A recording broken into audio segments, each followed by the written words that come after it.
베드로의 파워 사역. 사도행전 9장 32절에서 43절 말씀입니다. 그때에 베드로가 사방으로 두루 다니다가 루다에 사는 성도들에게도 내려갔더니 거기서 에니아라 하는 사람을 만나매 그는 중풍병으로 침상 위에 누운 지 8해라. 베드로가 이르되 에니아야, 예수 그리스도께서 너를 낫게 하시니 일어나 네 자리를 정돈하라 한데 곧 일어나니 루다와 사론에 사는 사람들이 다 그를 보고 주께로 돌아오니라. 요바에 다비다라 하는 여제자가 있으니 그 이름을 번역하면 도루가라. 선행과 구제하는 일이 심히 많더니 그때에 병들어 죽음에 시체를 씻어 다락에 누이니라. 루다가 요바에서 가까운지라 제자들이 베드로가 거기 있음을 듣고 두 사람을 보내어 지체 말고 와달라고 간청하여 베드로가 일어나 그들과 함께 가서 이르매 그들이 데리고 다락방에 올라가니 모든 과부가 베드로 곁에 서서 울며 도르가가 그들과 함께 있을 때에 지은 속옷과 겉옷을 다 내보이거늘 베드로가 사람을 다 내보내고 무릎을 꿇고 기도하고 돌이켜 시체를 향하여 이르되 다비다야 일어나라 하니 그가 눈을 떠 베드로를 보고 일어나 앉는지라.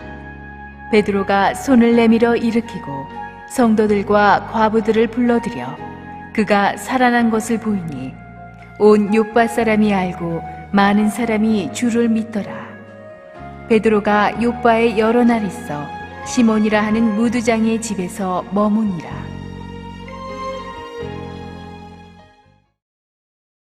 함께 기도하시고 하나님 말씀 보겠습니다. 사랑하는 아버지, 은혜를 감사합니다. 주님께서 이 폭우가 쏟아지는 와중에서도 우리 성도들 잘 지켜주셔서 감사드립니다. 아직도 아우리치 나가 있는 팀들이 있습니다. 안전을 책임져 주시고 오늘 하나님 하늘문을 여시고 우리에게 들려줄 말씀을 들려주옵소서. 예수님의 이름으로 감사기도 드렸습니다. 아멘. 지난 몇 주 동안 우리는 빌립의 이디오피아 내시 전도와 또 사도 바울의 회심 그 과정을 잘 살펴보았습니다. 이런 여러 가지 일들이 일어나고 있는 동안에 베드로는 무엇을 하고 있었는가? 다시 한번 사도행전의 카메라는 이 베드로에게 그 렌즈를 집중하고 있습니다. 32절에 보니까 이 베드로는 사방을 두루 다니다가 루다에 사는 성도들에게 내려갔다고 했습니다. 사방을 두루 다니면서 무엇을 했겠습니까? 첫째는 전도 여행을 했죠. 가는 곳마다 복음을 전하고 병을 고치는 사역을 했지만 동시에 이미 하나님을 믿고 있는 성도들에게는 신방을 했다고 저희들이 추리할 수가 있습니다. 루다에 사는 그 성도들을 신방했다는 겁니다. 루다와 그 이웃 도시인 요바는 예루살렘 서북쪽 지중해 연안에 위치한 이 항구 도시들입니다. 우리나라로 말하면 서해안 그 부근에 이제 위치한 그 도시들인데 인천 뭐 이런 도시들이에요. 근데 그곳에 벌써 예수를 믿는 성도들이 있었다는 것입니다. 누가 거기에 복음의 열매를 씨앗을 뿌렸을까요? 그것은 빌립 집사님이죠. 사도행전 8장 40절에 보면은 그 이야기가 나옵니다. 시작. 빌립은 아소도에 나타나 여러 성을 지나다니며 복음을 전하고 가이사랴에 이르니라. 그러니까 아소도가 남쪽 광야길이 끝나는 곳인데 거기서 지중해 연안을 따라 북상하면 루다와 요바를 지나 가이사랴에 이르게 됩니다. 아까 말씀드렸듯이 우리로 말하자면은 이렇게 뭐 군산, 인천 이렇게 북상하는 항구 도시 벨트입니다. 지금 본문 속의 베드로는 그 루다의 성도들에게 간 것인데 사도들은 복음의 볼모지에 가서 전도도 많이 했지만 이미 예수님 믿은 성도들을 찾아다니면서 격려하는 이 신방 사역도 굉장히 많이 했습니다. 베드로나 바울은 교회를 개척해 놓은 곳에 몇 번씩 훑으면서 어린 성도들이 잘 믿음의 뿌리를 내리고 있는지, 지쳐 있지는 않은지, 외로워하지는 않은지, 경건 생활은 제대로 하고 있는지 붙잡아주는 이 격려의 신방을 굉장히 많이 했던 것입니다. 이 영적 지도자들의 관심은 잃어버린 영혼들을 전도하는 데도 있지만 동시에 믿음이 연약한 사람들을 이렇게 굳세게 붙잡아 주는 데도 있는 것입니다. 우리 교회는 이 전도와 또 신방 사역을 갖다가 굉장히 이 밸런스를 잡으려고 이렇게 노력을 많이 합니다. 이렇게 다니던 베드로가 거기서 애니야라는 사람을 만납니다. 이 애니야는 굉장히 공고한 상황에 있는 성도였는데 딱 베드로를 만나게 됩니다. 하나님께서는 꼭 필요한 사람에게 하나님의 사람을 이렇게 데려다 주십니다. 만남은 우연이 아니거든요. 이 애니야는 중풍으로 꼼짝 못하고 병상에 누워서 8년이나 있던 사람입니다. 말이 쉬워 8년이지 여러분 김병의 효자 없다고 이 정도 되면요. 가족 친지들도 다 지쳐나가 떨어지는 시점입니다. 본인도 괴롭고 가족도 힘들고 아주 고통과 절망의 시간 8년이 지나온 것입니다.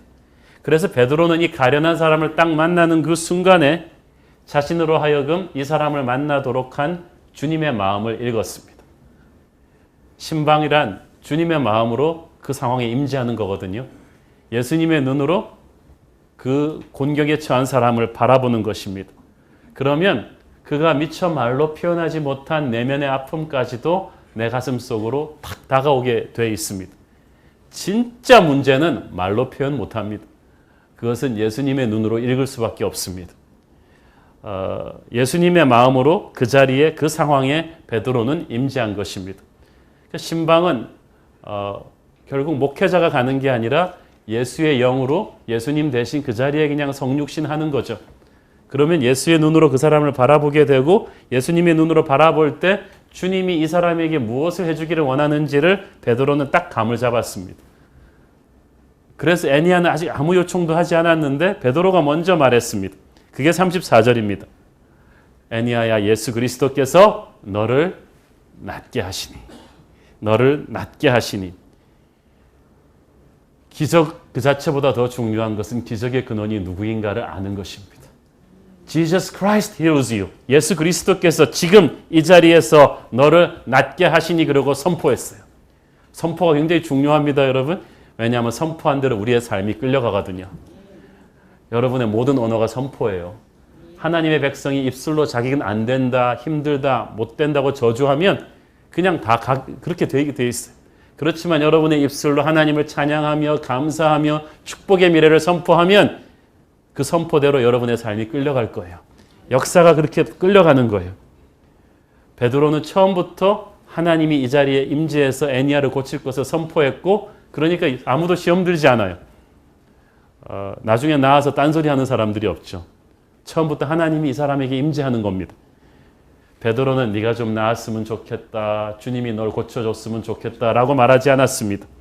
예수 그리스도께서 너를 낫게 하시니 느낌표예요. 물음표가 아닙니다. 분명한 확신으로 말하는 것입니다. 이것은 성령의 음성을 듣지 않고는 절대 못하는 말입니다. 그랬다가 안 나오면 어떡해요? 그래서 음성을 분명히 들었으니까 확신에 찬 선포를 하는 것입니다.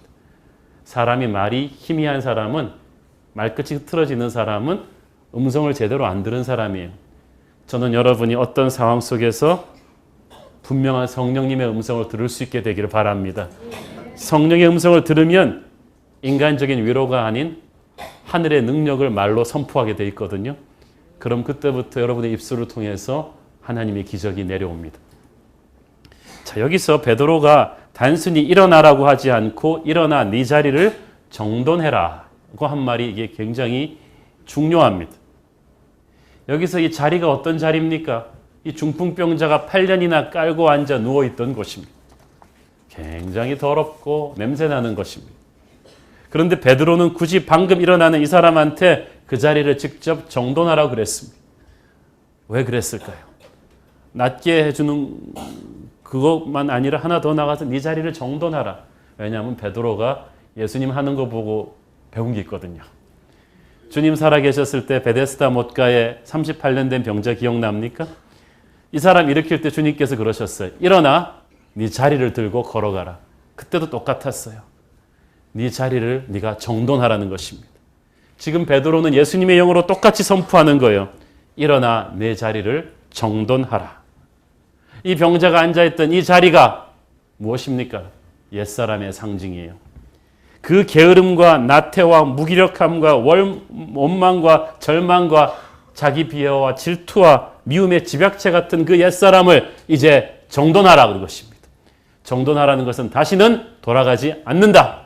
다리를 끊어버려라, 결별하라는 것입니다. 주님께서는 단순히 이 사람의 육체가 치유되는 것뿐만 아니라 이 사람의 인생의 방향 전체가 깨끗이 새롭게 정돈되기를 원하셨습니다. 더럽고 지저분하던 자리를 정돈하고 이제 성령님의 미래로 가기를 원하셨던 거예요. 그러기 위해서는 과거를 빨리 정돈해 버려야 돼요. 잠자리에 일어나서 그래서 빨리 이불을 개는 거예요. 일어났는데도 이불 안 개고 다니는 사람 이상한 사람이 다시 가서 눕겠다는 거거든요. 오늘날 나사렛 예수 이름으로 일어나 놓고 옛사람의 자리에 이불 안 개놓은 사람들 오늘 정리하기를 바랍니다. 정돈하셔야 돼요. 깨끗하게 정돈해야 돼요. 은혜를 감당하기 위해서는 내 옛사람의 자리를 빨리 이불을 개서 정돈해 버려야 합니다.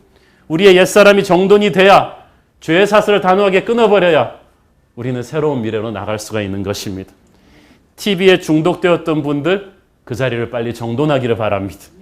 더러운 조크를 말하는 습관을 입에 가지고 있는 분들, 툭하면 남의 험담하는 입술을 가지고 있는 분들은 그 입술의 자리를 정돈하기를 바랍니다.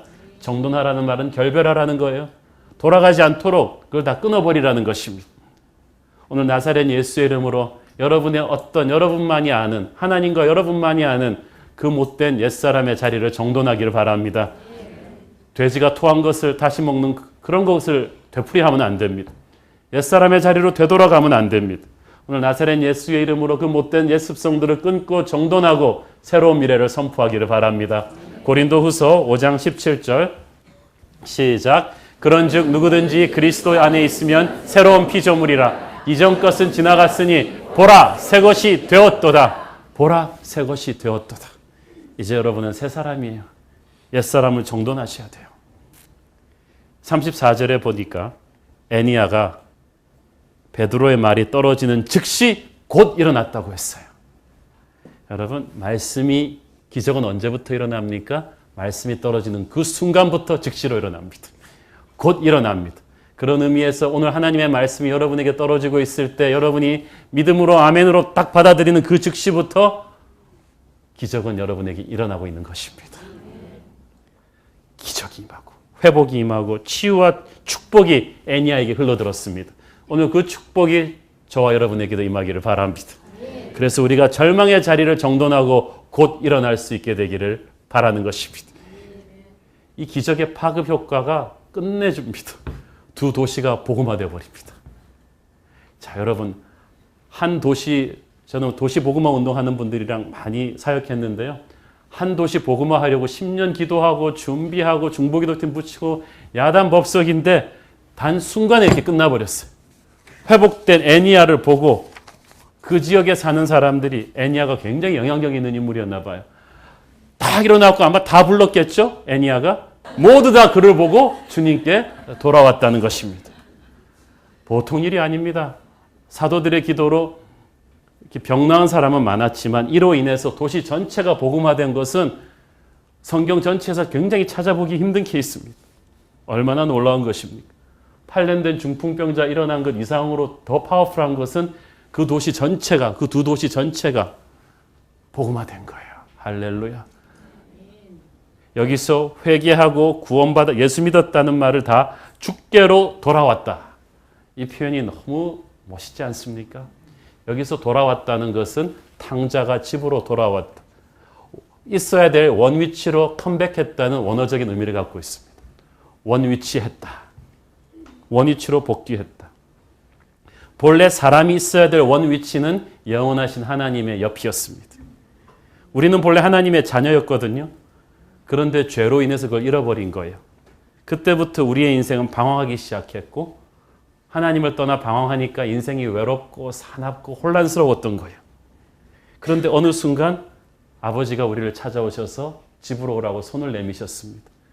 그리고 그 손을 우리가 붙잡았을 때 고아가 부모를 찾은 것 같은 원위치 컴백이 된 거예요. 예수를 믿는다는 것은 내가 있어야 될 자리로 돌아오는 것입니다.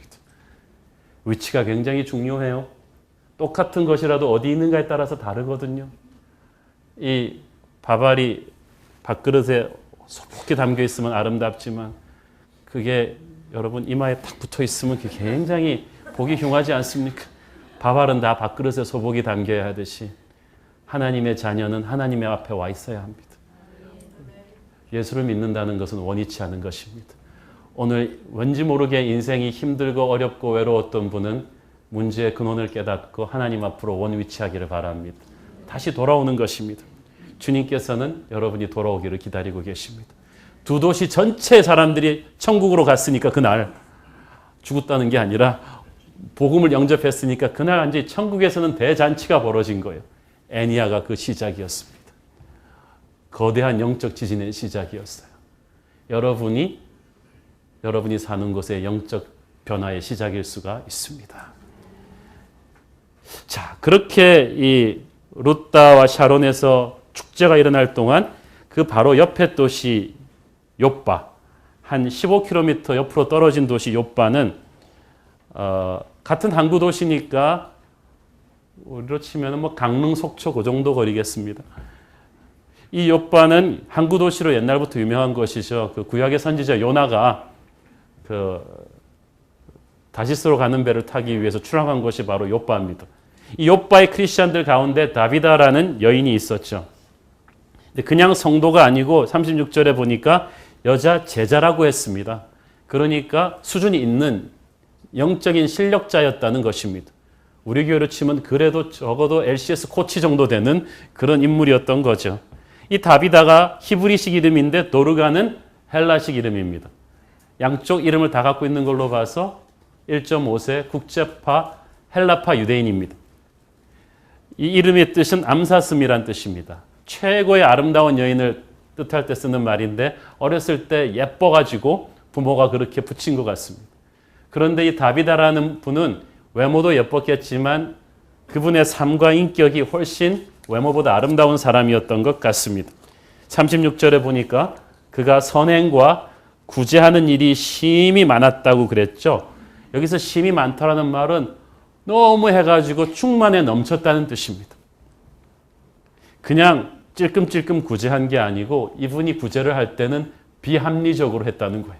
허리가 휘도록 오버해서 했다는 것입니다. 그래서 옆에 사람도 볼 때 뭐 그렇게까지 할 필요가 있냐 할 정도로 습관적으로 남을 돕는 그런 사람이었다는 뜻입니다. 어떤 사람이 이렇게 했을까요? 그는 예수님의 마음으로 예수의 영으로 구제한 사람이었다는 것을 알 수가 있죠.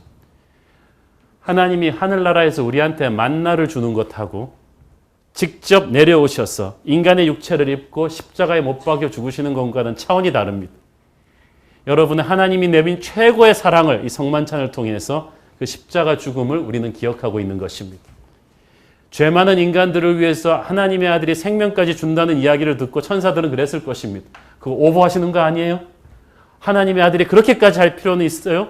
인간들을 불쌍히 여기시면 만나 주시고 메추라기 주시고 그런 것까지는 우리가 다 이해하겠는데 왜 굳이 죽으시기까지 하셔야 돼요?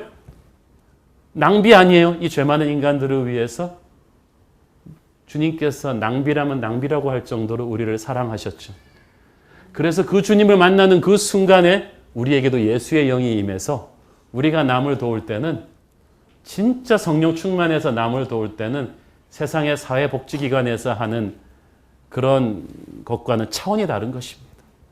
허리가 휘도록 비합리적으로 하는 거예요.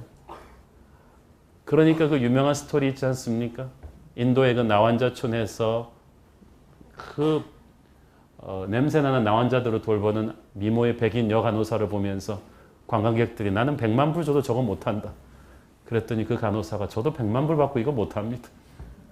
내 안에 있는 예수의 사랑 때문에 하는 거지 돈 때문에 이걸 할 수 있는 사람이 누가 있느냐. 다비다가 바로 이런 사람이었다는 거예요.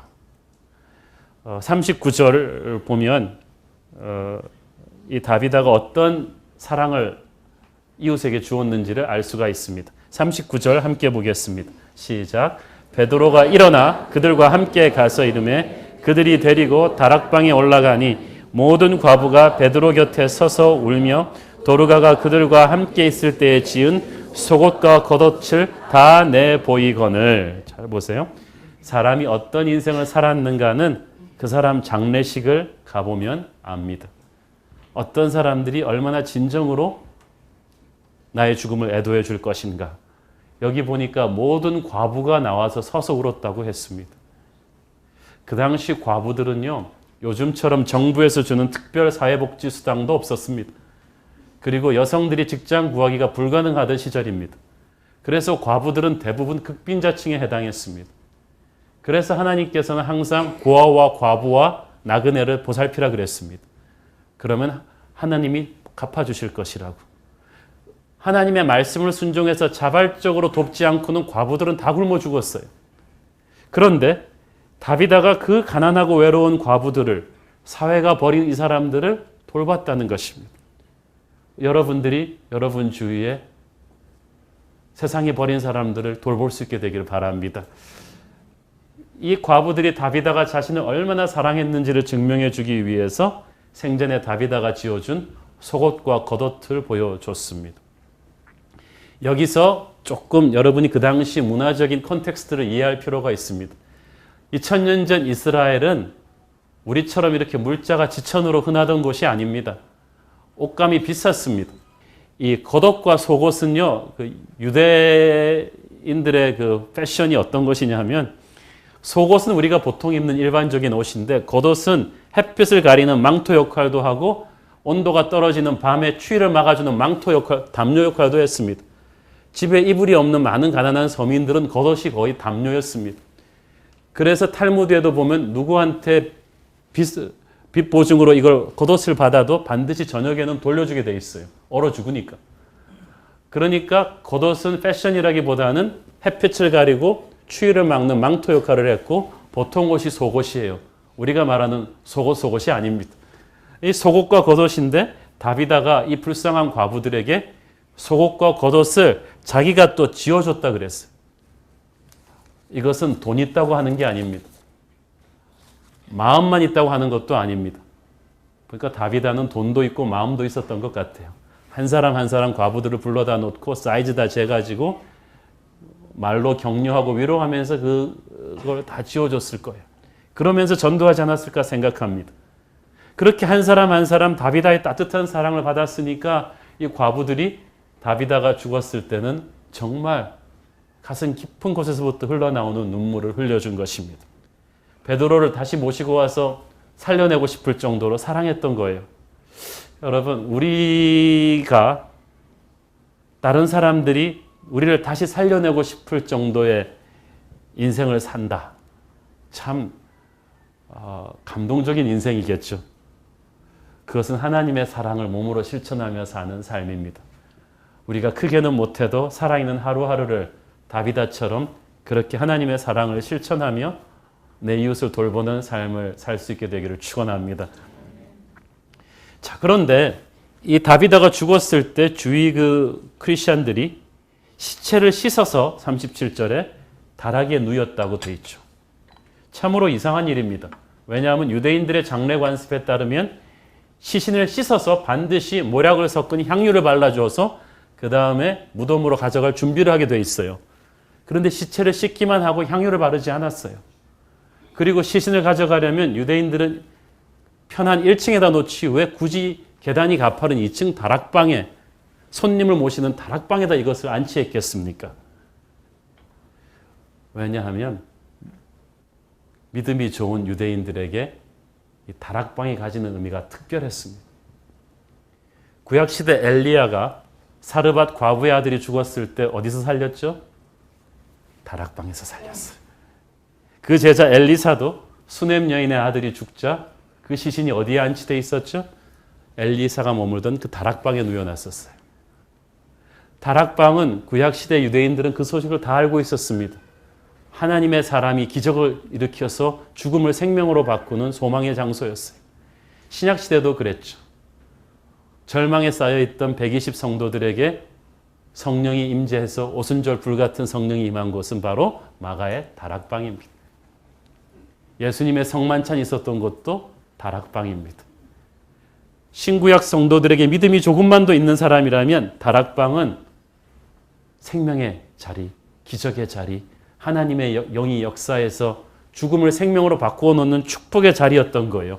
그러니까 욥바의 크리스찬들은 다비다를 장사 치르기 위해서 다락방에 둔 게 아니고 어떤 어렴풋한 부활의 신앙을 가지고 다락방에 안치한 것입니다. 나는 잘 알지 못하지만 하나님께서 이게 끝은 아닐 것이다. 다비다에게 새로운 생명을 주실 것이라는 어떻게 할지는 모르지만 어렴풋한 믿음을 가지고 그렇게 하지 않았는가 저는 믿습니다. 그리고 다락방에 시신을 안치해 놓고 언제 어떤 방법으로 응답을 받을까라고 서로 눈을 마주보고 있는데 갑자기 어떤 사람이 뛰어들어온 거예요. 베드로 사도가 옆에 도시에 왔대. 난리가 났대. 루다에 와서 애니아를 일으켜서 그 도시 전체가 뒤집어졌대. 애니콜이 됐대. 그러면서 막 충격을 받은 거예요. 정말 우리가 이게 우연이 아니구나. 어떻게 이 시점에 베드로가 옆에 동네에 와 있지? 하나님이 정말 우리 믿음에 응답하시려나 봐. 여러분, 하나님의 사람에게는요, 그 어떤 자기가 모르는 하나님의 타이밍이 역사하는 것을 여러분은 느끼게 될 것입니다. 즉시 사람을 보내서 베드로를 모셔왔습니다. 베드로가, 자, 여러분 생각해 보세요. 15km나 떨어진 이웃 도시까지 자기를 찾아서 사람들을 보내고 또 와보니까 이 사람들 눈빛이 정말 애절하게 이 사람의 죽음을 애도하고 있고 그 과부들이 다비다가 지어준 이 속옷 다 보여주는 걸 보면서 베드로는 이미 사태를 감잡았습니다. 정말 아름다운 하나님의 사람이 있었구나. 이런 사람이 계속 살아서 하나님의 일을 해야겠구나. 하나님이 그래서 나를 이 자리에 보내셨구나라는 파악을 한 거예요. 하나님께서 이 사람들에게 기도 응답으로 나를 보내셨구나 하는 것을 베드로는 감을 잡은 거예요. 여러분, 하나님의 사람이 언제 어디에 있느냐, 그건 결코 우연이 아닙니다. 진짜 우연이 아니에요. 누군가의 기도 응답으로 하나님이 그 시간에 거기 있게 하시는 것입니다. 저는 우연히 트랜짓으로 그때 유학생 집회 갔다가 스위스 쭈리히 공항에서 짐 기다리다가 아주 얼굴이 파리하게 힘들어하는 유학생을 데려가는 모자를 우연히 만났습니다. 저는 그분을 몰랐는데 그분은 저를 알아보고 거기서 짐 바꾸고 이제 비행기 갈아타는 그 1시간 동안 그분을 위해서 기도해 드렸는데 그 절망스럽고 불안해하던 그 두 모자가 생명의 빛으로 바뀌는 것을 봤습니다. 누가 꿈에도 알았겠어요. 그 스위스 쭈리히 공항에서 1시간 서로 지나가는 거기서 하나님께서는 그것을 세팅을 하신 거예요. 사랑하는 여러분, 여러분이 언제 어디서 어디를 가든지 여러분은 누군가의 기도 응답이 되기를 바랍니다. 하나님께서 여러분을 통해서 누군가를 터치하는 거예요. 살리는 것입니다. 베드로가 사람들 다 내보내고 거기서 무릎을 꿇었습니다. 그 자리에서 이미 임재해 계셨던 생명의 주님께 무릎을 꿇고 기도하는 가운데 저는 베드로가 얼마나 기도했는지 모릅니다. 그렇지만 오래 기도했을 것이라고 생각합니다. 기도는 해치워버리는 스피드 게임이 아니거든요. 하나님 음성 들을 때까지 하셔야 돼요. 임재를 느낄 때까지 하셔야 돼요. 그리고 어느 순간에 베드로가 성령의 음성을 들었을 거예요. 베드로야, 내가 너와 함께 할 것이다. 내가 이 사람을 살릴 것이다. 이 음성을 듣는 순간에 영적인 확신이 서니까 베드로가 비로소 일어나서, 자, 성경 잘 보세요. 돌이켜, he turned, 돌이켜, turning toward the dead. 그때 비로소 시체를 향해서 돌이켰다 그랬어요. 그 말은 무슨 말입니까? 기도할 때는 시체에 등을 돌리고 있었다는 이야기죠. 이게 중요해요. 여러분, 시체를 바라보고 기도하지 말아야 돼요. 우리가 문제를 해결하기 위해서 문제를 너무 바라보고 문제를 가지고 큐티하는 게 문제라니까요. 기도할 때는 문제를 보고 하는 게 아니라 하나님을 보고 하는 것입니다. 기도할 때는 문제에는 등을 돌려버려야 합니다. 죽음과 절망에는 등을 돌려버려야 합니다. 그래서 기도에서 죽음보다 강한 하나님의 능력으로 충만해질 때까지 문제에는 등을 돌리고 있는 거예요. 그래서 하나님만 바라보며 기도 끝에 하늘의 능력을 다운로드 받고 나서야 베드로는 일어납니다. 그리고 시체를 보았습니다. 이젠 더 이상 죽음이 두렵지 않습니다. 죽음의 능력보다 더한 하늘의 능력으로 가득 찬 사람에게 죽음은 두렵지 않습니다. 여러분도 하늘의 능력으로 가득 찬 다음에야 여러분의 문제를 보기를 바랍니다. 그 전까지는 그냥 문제에 등을 돌리고 계세요. 더 이상 죽음이 두렵지 않습니다. 다비다야, 일어나라. 짧은 말이지만 이 말은 하늘과 땅을 흔드는 거룩한 하나님의 말입니다. 기도로 영적인 확신을 받은 사람에게서 나오는 말은 그때부터는 예수의 언어입니다. 성령의 언어예요. 저는 여러분의 입술에서 기도 끝에 나오는 성령의 언어가 흘러나오기를 축원합니다. 그대로 현실이 돼버려요. 다비다에게 생명의 기운이 흘러들기 시작합니다. 해골 골짜기에서 에스겔의 해골 골짜기에서 그 마른 뼈다귀들에게 흘러들어갔던 생기가 다비다에게로 들어가는 거예요. 다비다가 즉시로 눈을 뜨기 시작합니다. 눈을 뜨니까 이제 다 비는 거죠. 다 보이면서 베드로를 보았는데 그 눈은 흐리멍텅한 눈이 아니에요. 죽음의 눈이 아닙니다. 부활하신 주님의 능력이 초롱초롱하게 밝게 빛나는 그런 눈빛이 된 거야. 그리고 즉시로 일어나 앉습니다. 애니야 때도 그랬고 다비다 때도 그랬고 반응은 즉각적입니다. 변화는 순간적입니다. 즉시로 하나님의 영이 들어오는 그 순간 즉시로 여러분은 일어나 앉을 수 있을 것을 믿습니다. 일어나게 될 거예요. 죽음의 영이 떠날 거예요. 생명의 영이 여러분 안에 들어오는 것입니다. 주님 오늘 우리에게도 들어와 주시옵소서. 죽음의 영을 몰아내며 거룩한 하나님의 능력이 내게 임하여 주시옵소서. 내가 일어나 앉을 수 있도록, 절망에 가득 찼던 눈을 뜰 수 있도록. 이 다비다가 일어나고 나니까 또 어떻게 됩니까? 이번에는 욥바가 뒤집어집니다. 42절 보니까 온 욥바 사람이 알고 많은 사람이 주를 믿더라. 룻다에서는 도시 전체가 돌아왔는데 여기서도 많은 사람들이 하나님을 믿게 되어버린 거예요. 자, 여러분, 여러 명 필요 없어요. 딱 한 명 변하면 됩니다. 딱 한 명만 변하면 역사가 변합니다. 도시가 변하고 나라가 변하고 그 시대가 변할 줄로 믿습니다. 여러분이 그 시대를 변하게 하는 딱 한 명이 되십시오. 부활신앙을 가진 소수의 크리스찬들만 있으면 돼요. 이 다비다의 시신을 놓고 염할 준비를 하지 않고 씻어놓고 다락방에 모시며 기도하며 기다렸던 이 소수의 크리스찬들의 믿음으로 인해서 베드로가 오고 다비다가 살아납니다. 다비다가 살아남으로써 그 도시 전체가 살아나기 시작했어요. 순식간에 욥바 곳곳에서 다비다가 살아난 이야기, 그 소식을 듣고 예수 믿은 사람들의 이야기로 그냥 들썩들썩한 거예요. 예수님의 복음으로 활기가 차면서 욥바 전체가 주님의 기운으로 들썩이기 시작했을 것입니다. 살아있는 믿음을 가진 소수의 크리스찬만 있으면 세상은 새롭게 변할 줄로 믿습니다. 도시 색깔이 바뀌는 거죠. 그리고 하나님의 이름이 높아지는 것입니다. 여러분이 어디를 가든지 그런 은총의 터치를 뿌리는 사람 되기를 바랍니다.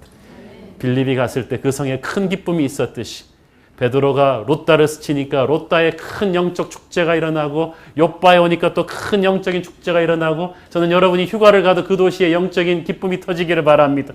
여러분이 스치는 곳곳마다 하나님의 생기가 흘러들어가는 것입니다. 우리는 너무 자기밖에 모르고 살아왔습니다. 그러나 우리 주위엔 절망 같은 고통과 싸우며 살아가는 이 다비다 같은 애니야 같은 힘든 형제자매들이 많습니다. 저는 여러분이 그들에게 기도 응답이 되어주기를 바랍니다.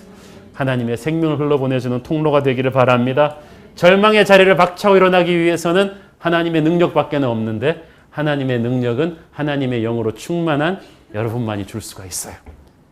부족하지만 저와 여러분 통해서 하나님께서 언제 어디든지 죽어가는 영혼 살려주시기를 소원합니다. 주님, 나를 사용하여 주옵소서. 나를 사람 살리는 도구로 사용하여 주시옵소서. 병 고치게 하고 희망을 불러일으키는 도구로 사용하여 주옵소서. 오늘도 우리의 인생을 이런 파워 있는 사역의 인생으로 써 주시옵소서. 그것이 저와 여러분의 기도 제목 되기를 바랍니다. 기도하겠습니다. 사랑하는 아버지, 은혜를 감사합니다. 죽음의 자리를 박차고 일어난 애니야, 다비다처럼 하나님의 사람 베드로가 가는 곳에 기적이 일어났음을 보았습니다. 우리도 하나님의 기적을, 하나님의 생기를 죽음의 땅으로 불어넣는 축복의 통로 되게 하여 주옵소서. 우리가 스치는 모든 사람이 살아 일어나는 역사를 주시옵소서. 예수님의 이름으로 기도드렸습니다. 아멘.